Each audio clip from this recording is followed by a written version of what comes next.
Assalamualaikum warahmatullahi wabarakatuh. Bismillahirrahmanirrahim. Alhamdulillahirabbil alamin wa bihi nasta'in ala umurid dunya waddin.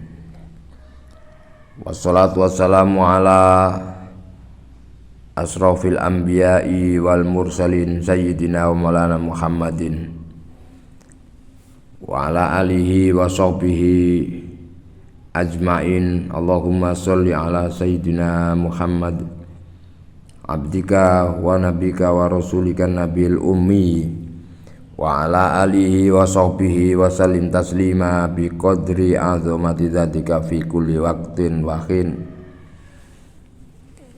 La haula wa la quwata illa billahil aliyil azim. Amma ba'du.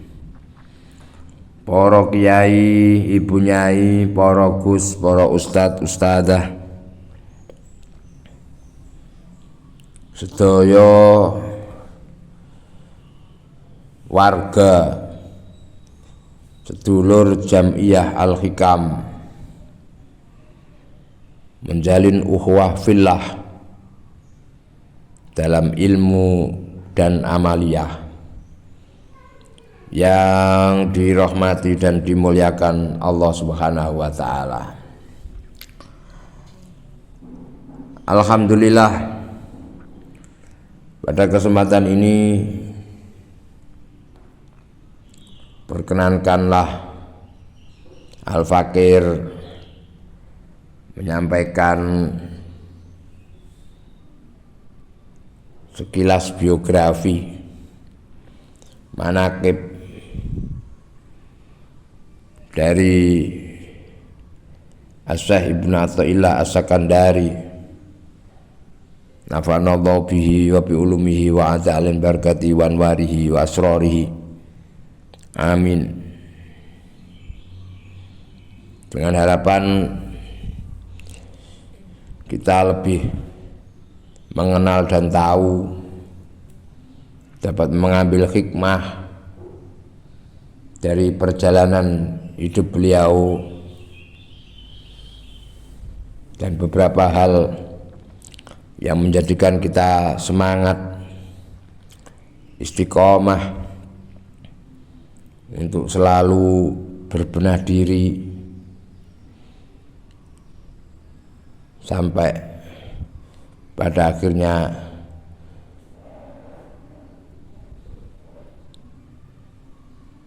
bisa taqarrub, wusul kepada Allah, menemukan halawatal ibadah, qurratal ain fis shalah, berusaha untuk lebih baik hatta ya'tiyakal yakin, uripe barokah, umure barokah, rezekine barokah, anak putune barokah, matine barokah, husnul khotimah. Amin amin amin ya rabbal alamin. Bismillahirrahmanirrahim. Syekh Ibnu Athaillah merupakan mursyid Syadziliyah ketiga setelah Syekh Abdul Hasan As-Sadzili, diteruskan Syekh Abdul Abbas Al-Mursi dan Syekh Ibnu Athaillah As-Sakandari.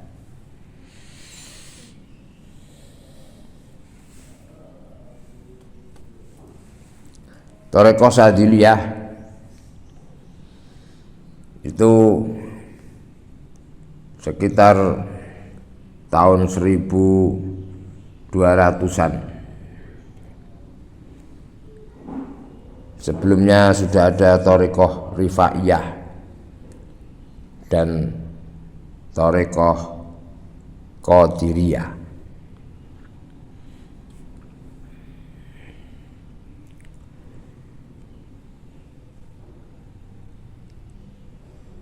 Jadi apa yang disampaikan oleh beliau, diungkapkan beliau, khususnya dalam kitab Al-Hikam, dalam kitab Lataiful Minan, dan beberapa kitab beliau yang lain, adalah perjalanan spiritual apa yang beliau alami, yang semua itu adalah mawahibil laduniyah, dengan harapan bisa menjadi pedoman, bisa menjadi referensi bagi para salikin yang menuju kepada ridha Allah,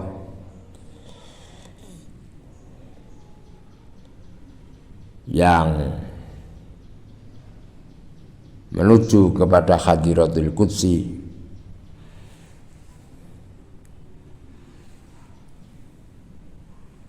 Semoga kita masuk orang-orang yang dikehendaki oleh Allah, mendapatkan ridho dan pertolongannya. Urip mulya, mati sampurna. Nama lengkap beliau adalah Syekh Tajuddin Ahmad bin Muhammad bin Abdul Karim bin Athaillah As-Sakandari Al-Maliki Asy-Syadzili. Beliau lahir di kota Alexandra, daerah Mesir pada tahun 648 Hijriah atau 1250 Masehi, dan wafat di Kairo pada tahun 709 Hijriah atau 1309.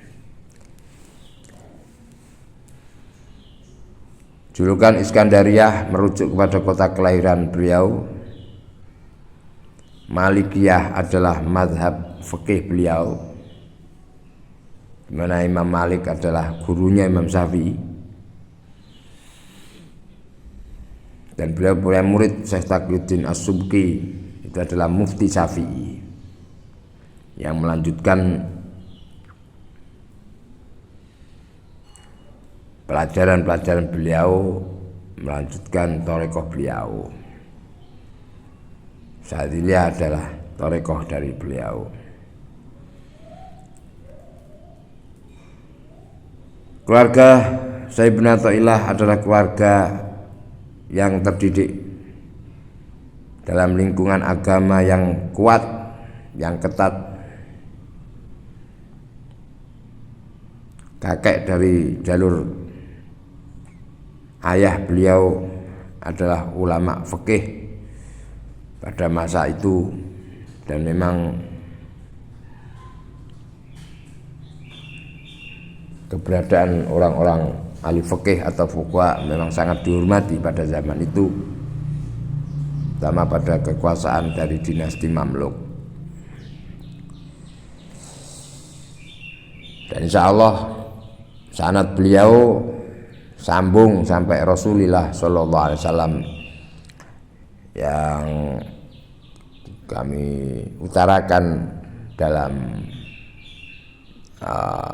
deskripsi di channel ini. Ayah beliau semasa dengan Syekh Abdul Hasan Asy-Syadzili dan berteman baik dengan Syekh Abdul Hasan Asy-Syadzili. Syekh Ibnu Athaillah dalam kitabnya Lataiful Minan, beliau menyampaikan bahwa ayah beliau suatu ketika menghadap kepada Syekh Abdul Hasan Asy-Syadzili.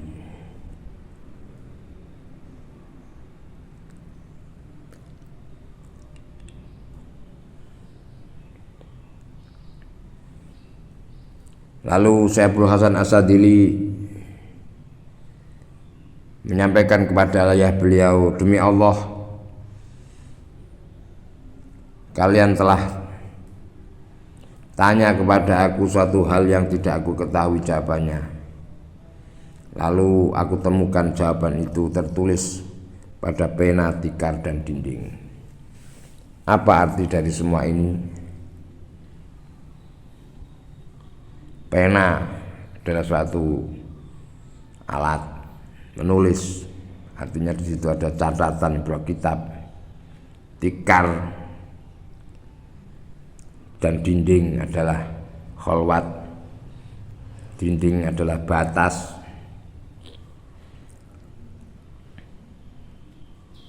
Dan itu merupakan suatu siri yang multitafsir, yang pada intinya adalah kembali kepada ilmu dan amal.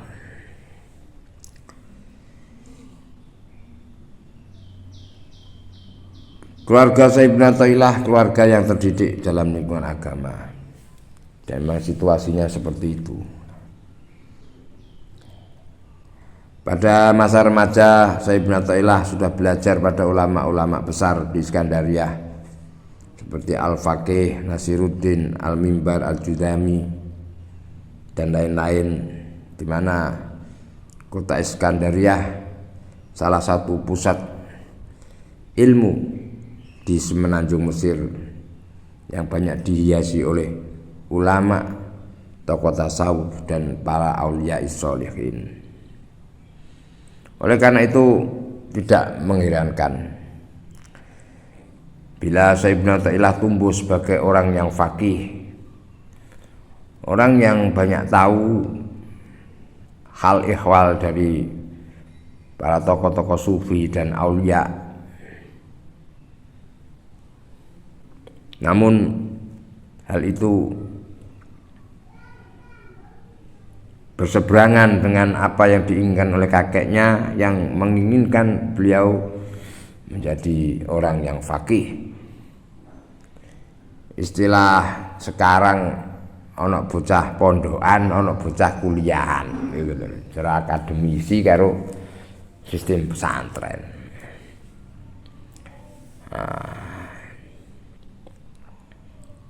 Yang mencetak karakter yang berbeda.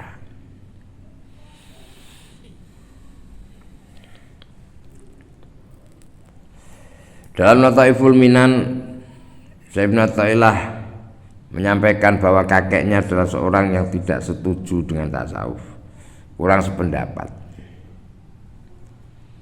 Hal itu juga diungkapkan oleh kakeknya kepada beliau. Nah, itu yang menjadikan beliau pada masa-masa mudanya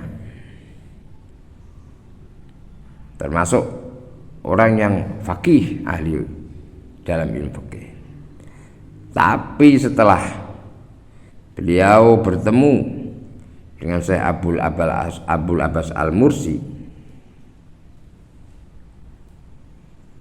semua itu berubah. Pandangan beliau lebih mendasar kepada sisi tasawuf, tapi dengan dasaran fikih yang sangat kuat. Artinya syariat yang kuat menunjang dalam keilmuan tasawuf beliau dan juga dalam menjalankan thariqah.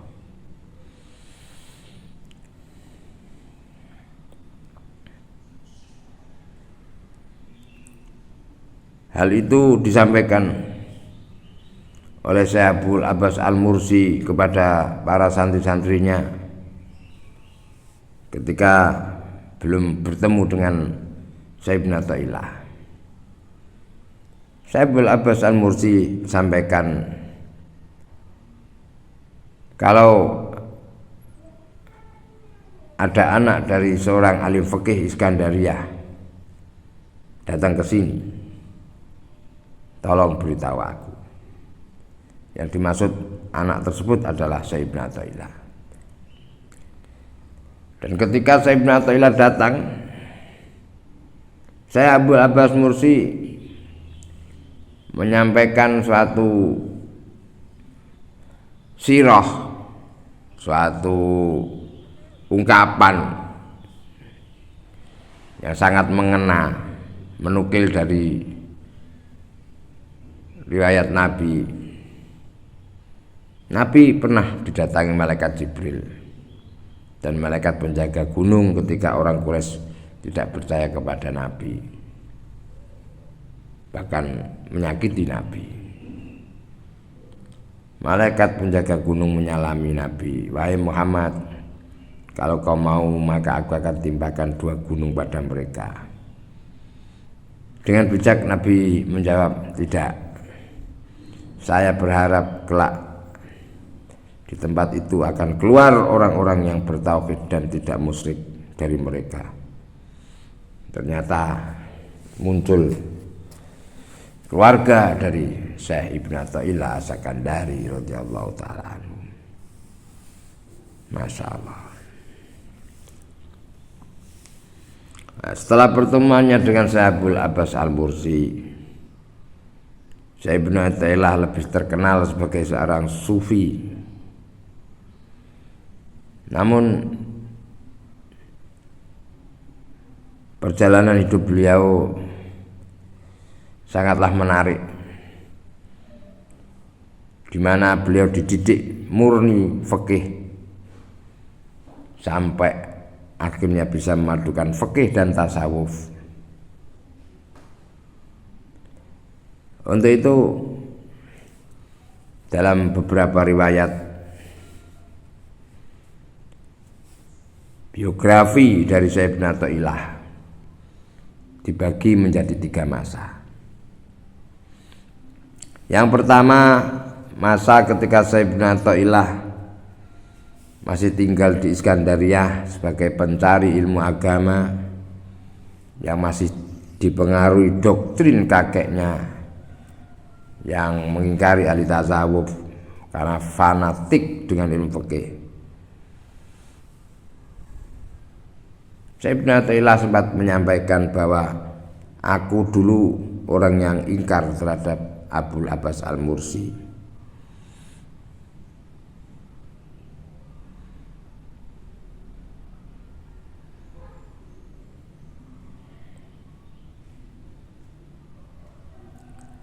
Pada saat itu antara zahir dan batin dari Syekh Ibnu Athaillah masih belum ada kesesuaian, belum sinkron. Tapi setelah bertemu dengan Syekh Abul Abbas Al-Mursi, ternyata antara syariat, tarekoh dan hakikat adalah seiring sejalan yang harus dipadukan dan disinkronkan. Hal ini terwujud pada masa kedua Syekh Ibnu Athaillah, yakni masa ketika sudah bertemu dengan Syekh Abul Abbas Al-Mursi sekitar tahun 674 Hijriah. Berarti beliau pada saat itu sekitar umur 24 tahunan.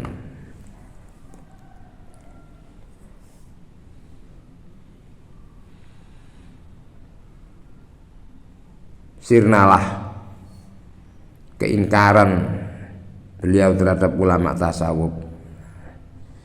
Beliau merasa kagum dan simpati kepada Syekh Abul Abbas Al-Mursi sehingga mengambil thariqah langsung dari gurunya. Di sini ada beberapa kisah bagaimana Syekh Ibnu Athaillah beranjak memilih tasawuf. Suatu ketika Syekh Ibnu Athaillah mengalami goncangan batin, jiwanya tertekan, bertanya dalam hati, apakah seharusnya aku membenci tasawuf? Apakah sesuatu yang benar jika saya tidak menyukai Abul Abbas Al-Mursi? Setelah lama merenung, akhirnya beliau memberanikan diri untuk mendekat kepada Syekh Abul Abbas Al-Mursi, melihat siapa sesungguhnya Syekh Abul Abbas Al-Mursi, apa yang dianggap beliau yang bertentangan dengan pola pikir fikihnya, akhirnya semua terbuka dan tercerahkan.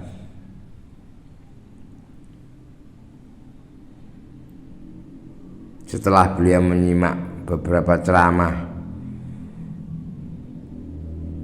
dan secara tekun teliti terhadap masalah-masalah syarak, kewajiban, keutamaan dan sebagainya. Karena memang beliau sudah punya modal dan bekal untuk itu, karena beliau sudah ahli fikih.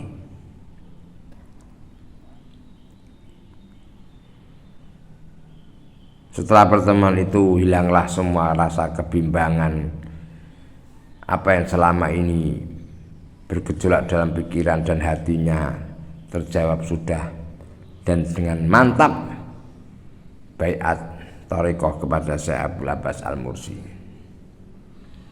Ketika beliau sudah merasakan manisnya tasawuf, hatinya semakin tertambat untuk masuk lebih dalam lagi.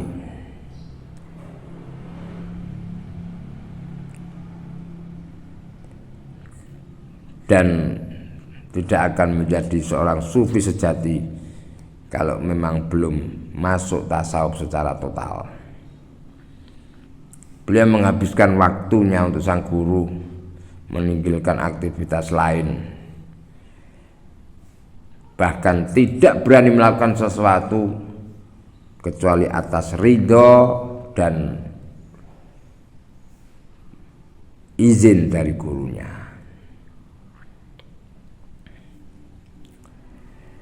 Sampai pada saatnya Syekh Ibnu Athaillah menghadap kepada Syekh Abdul Abbas Al-Mursi.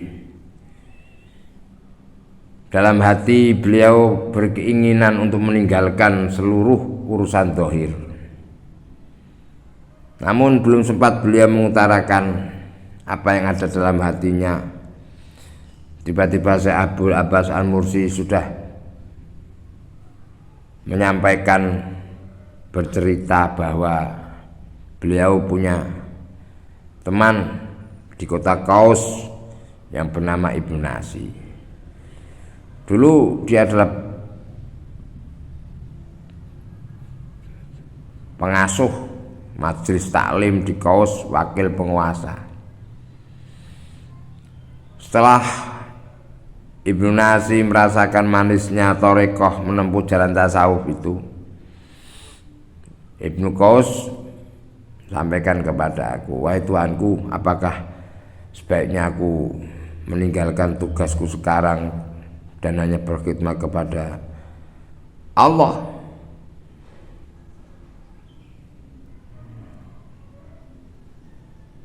Syekh Abdul Mursi memandang sebentar, kemudian beliau menyampaikan, thariqah itu tidak demikian. Tetaplah kamu pada kedudukanmu yang sudah ditetapkan sebagai Allah. Badati pegawai, badati kuli, pengusaha, petani, apalah profesimu, apa yang menjadi garis tanganmu.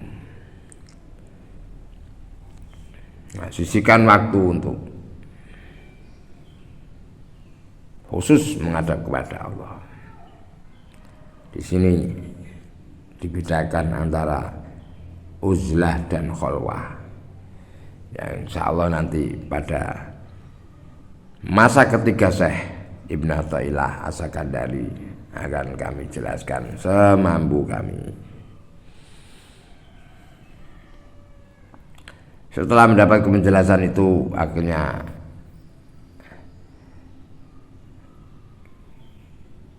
Ibnu Nasi istiqomah dalam menjalankan tugasnya sebagai ketika berhubungan dengan masyarakat, tapi tetap disiplin, istiqomah, lebih disiplin ketika beribadah kepada Allah Subhanahu wa taala. Masuk masa ketiga Syekh Ibnu Athaillah adalah masa perpindahan beliau dari Iskandaria ke Kairo. Disinilah masa kematangan, kesempurnaan fikih dan tasawuf. Beliau membedakan antara uzlah dan khalwah. Ketika orang sufi sudah mantap dengan uzlah, nyaman dengan sendiriannya, masuk pada tahapan khalwah. Jadi uzlah ini sepine batin. Ya secara wong Jawa topo ngrami, campur karo wong tapi gak campur, kayak banyu karo lenga.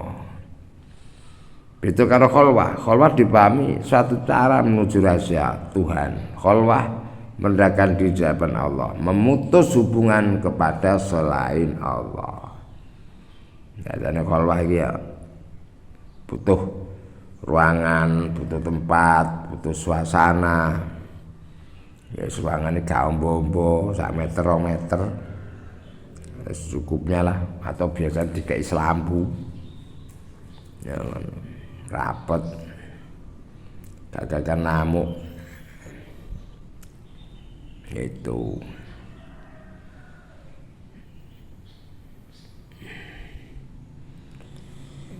Allah masuk seperti itu.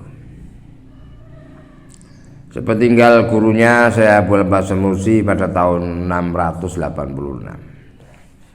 Berarti saat itu beliau sudah berusia sekitar masuk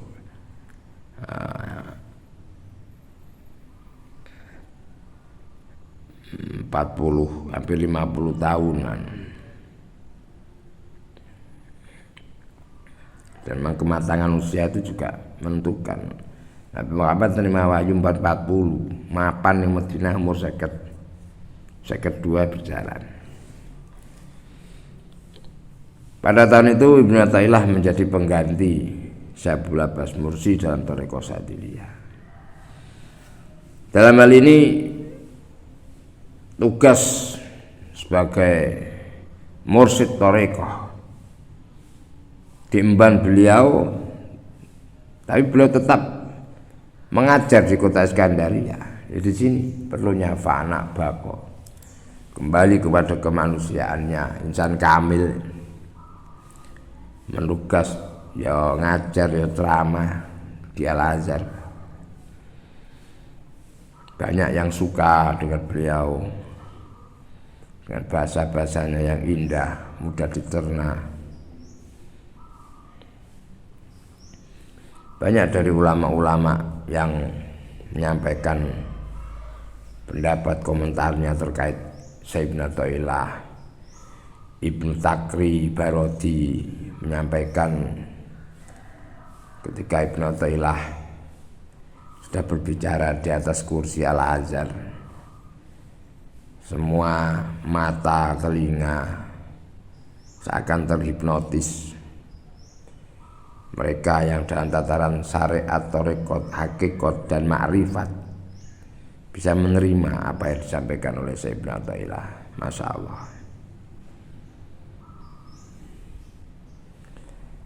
Beliau juga mengajar di Madrasah Mansuriyah yang merupakan tinggalan beliau di Al-Soghoh.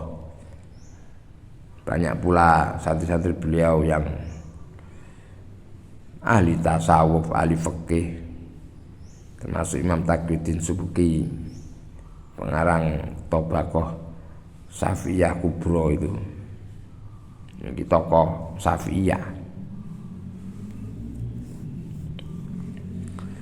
Dengan demikian Syekh Ibnu Athaillah meskipun sebagai mursyid thariqah juga pengajar, beliau juga banyak menyempatkan untuk menulis beberapa karya. Di situ yang disampaikan oleh Syekh Abdul Hasan Sadili, ya, jawabannya ada pada pena, tikar dan dinding. Karyanya populer di seluruh dunia, banyak diterjemahkan dalam berbagai macam bahasa, banyak disarai oleh ulama-ulama sampai di Melayu, di bahasa Indonesia dan sebagainya. Masya Allah.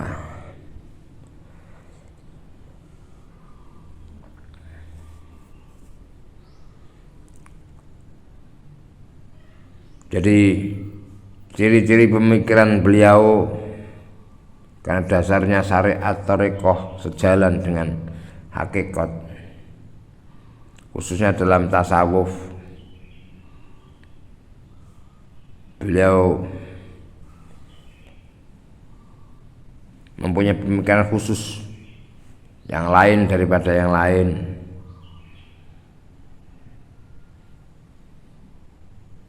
Jadi di antara seperti pemikiran Al-Hallaj, Ibnu Arabi, Abul Husain An-Nuri, sufi-sufi falsafah yang lain. Pemikiran Ibnu Athaillah tidak hanya bercorak tasawuf, falsafah, tapi juga penyelesaian dalam urusan teologi ketuhanan.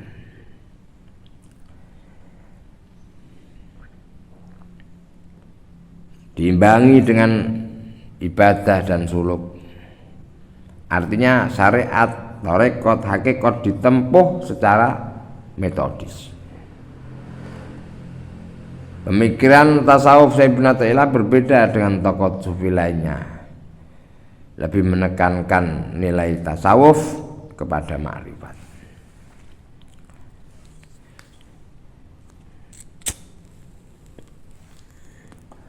Beberapa hal penting yang disampaikan oleh beliau terkait pemikiran tarekat itu, yang pertama, tidak dianjurkan kepada para muridnya meninggalkan profesi duniawinya. Pandangan materi dunia dalam kehidupan yang sederhana akan menumbuhkan rasa syukur kepada Allah dan mengenal rahmat Allah. Meninggalkan dunia yang berlebihan menimbulkan hilangnya rasa syukur, dan kelebihan dalam memanfaatkan dunia akan membawa kedzaliman. Jadi sebaiknya menggunakan dengan sebaik-baiknya sesuai dengan petunjuk Allah. Yang kedua, tidak mengabaikan penerapan syariat. Jadi tetap syariat itu dicekel, ya tetap sholat. Pemikiran tasawuf ini sejalan dengan Imam Ghazali. Tasawuf yang dilandaskan kepada Al-Quran dan Sunnah. Pelurusan, penyucian jiwa, pembinaan akhlak. Jadi tasawufnya cukup moderat. Yang ketiga adalah zuhud, tidak berarti harus menjauhi dunia, karena zuhud adalah mengosongkan hati selain Allah. Kesenangan dunia, tingkah laku syahwat, keinginan tidak akan habis, tidak akan selesai. Hawa nafsu tidak akan puas.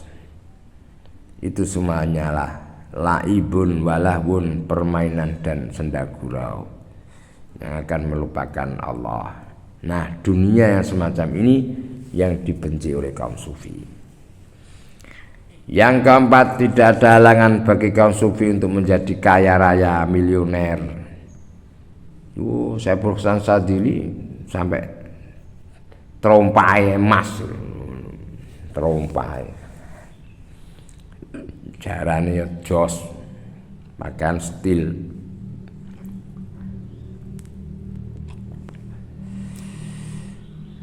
Tapi semacam itu tidak sampai mencari harta kekayaan yang berlebihan, tidak bersedih, siap jadi tukang parkir. Ono ya biasa, dicukuki karo sing duwe ya biasa. Nah, Amit Pasuruan ya ngoten. Mesti dinas wacahe. Napa masalahnya? Siji, hormat ilmu.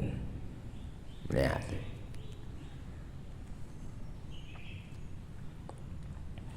Yang kelima, berusaha menanggapi apa yang terjadi pada umat. Artinya masa wis kholwat uzlah, tetap mikirno. Apabila diminta untuk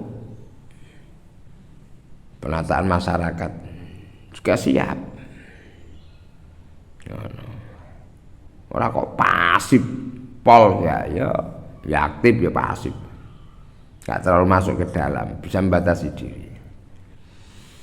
Yang keenam, tasawuf adalah latihan jiwa dalam rangka ibadah, menempatkan diri sesuai ketetapan ilahi. Tasawuf menurut saya Ibnu Athaillah ada 4 aspek akhlak kepada Allah: menjalankan perintahnya, menguasai nafsu, bersungguh-sungguh selalu bersama, dan bersua dengan Allah Subhanahu wa taala.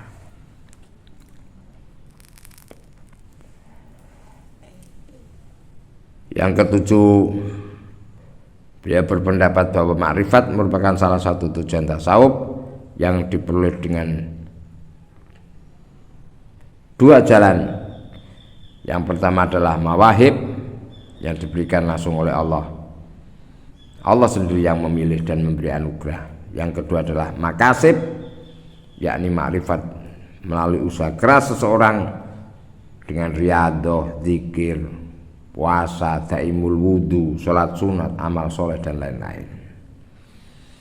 Saudara-saudaraku yang dirahmati Allah, beberapa karomah Sayyidina Athaillah Syekh Al-Munawi dalam kitab Kawakib Duriyah bercerita bahwa Syekh Kamal ziarah ke makam wali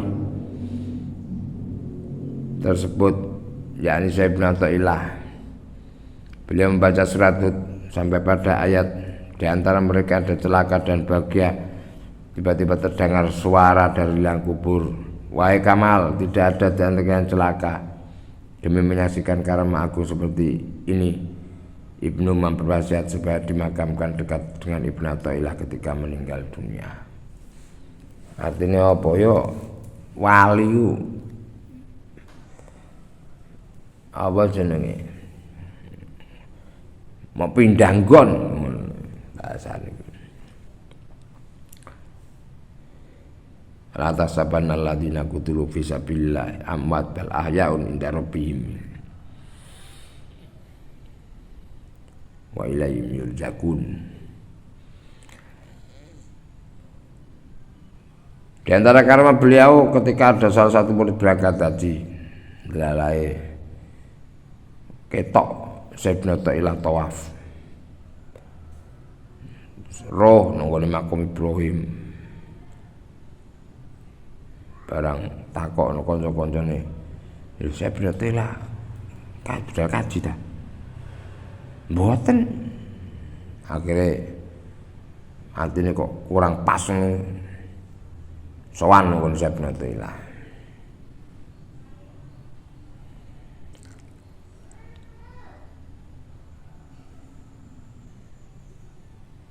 Sampai matur, "Kula kok ketinggalan jenengan ten Ka'bah tawaf tenan." Sayyidina Athaillah hanya tersenyum. Beliau menjelaskan, orang besar itu bisa memenuhi dunia. Seandainya saja wali kutub dipanggil dari liang tanah, dia pasti menjawabnya. Subhanallah. Wali uripe matine padha wae. Masya Allah.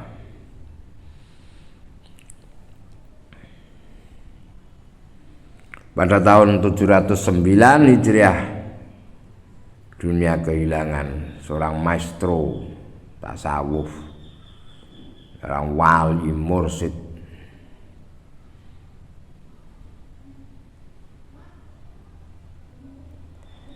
Namun nama beliau tetap harum dan abadi sampai saat ini.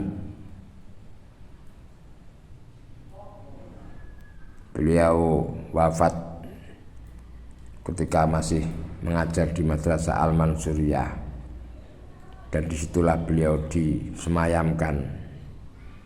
Banyak sekali peziarah yang datang ke sana. Semoga kita dikehendaki oleh Allah bisa berziarah ke makam beliau. Amin amin ya rabbal alamin. Al-Fatihah. Bismillahirrahmanirrahim.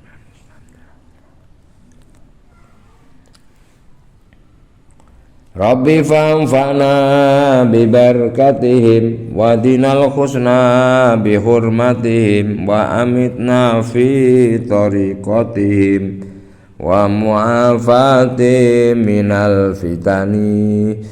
Kiranya itu yang bisa saya sampaikan, kurang lebihnya mohon maaf. Ihdinas siratal mustaqim. Wassalamualaikum warahmatullahi wabarakatuh.